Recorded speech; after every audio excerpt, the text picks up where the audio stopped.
Herzlich willkommen zu einem neuen Video. Heute zeige ich euch ein Rezept für leckere gefüllte Champignons.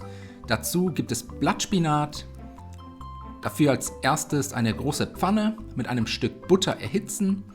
Dann nach und nach 500 Gramm gewaschenen frischen Blattspinat in die Pfanne geben und bei mittlerer Hitze und gelegentlichem Wenden zerfallen lassen.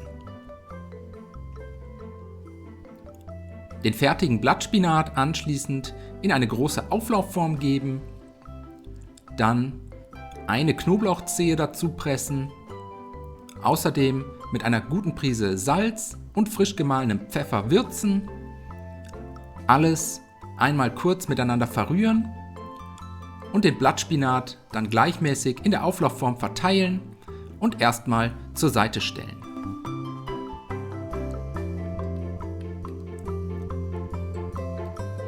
Weiter geht's mit den Pilzen.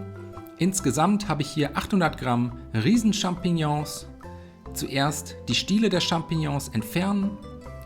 Die Stiele allerdings nicht wegschmeißen, sondern mit einem Messer fein hacken. Die werden wir ebenfalls für die Füllung verwenden. Außerdem eine große Zwiebel abziehen und ebenfalls fein hacken. Und zum Schluss habe ich hier noch 100 Gramm Frühstücksspeck, einfach in dünne Streifen schneiden.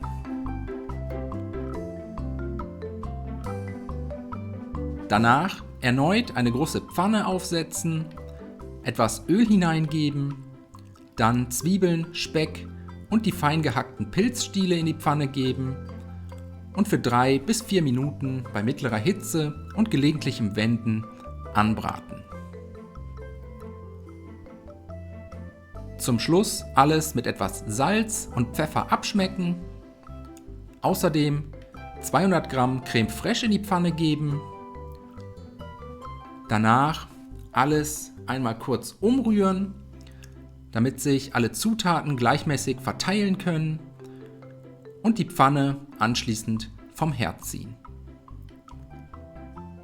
Jetzt können wir die Pilze mit der vorbereiteten Masse füllen, die entstielten Champignons dafür nebeneinander in die Auflaufform setzen, dann die Füllung auf die Pilze verteilen, jeweils 2 bis 3 Teelöffel und zum Schluss alle Champignons noch mit etwas geriebenem Parmesan bestreuen.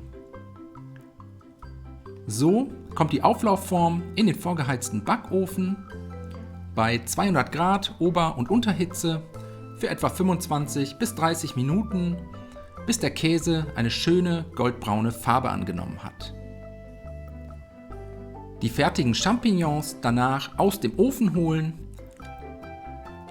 So sehen sie dann aus.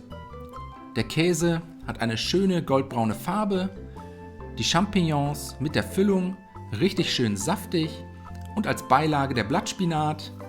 Anschließend Blattspinat zusammen mit den Champignons auf Tellern verteilen, eventuell etwas geröstetes Brot dazu servieren und dann wünsche ich euch einen guten Appetit, viel Spaß beim Nachkochen, bis zum nächsten Mal.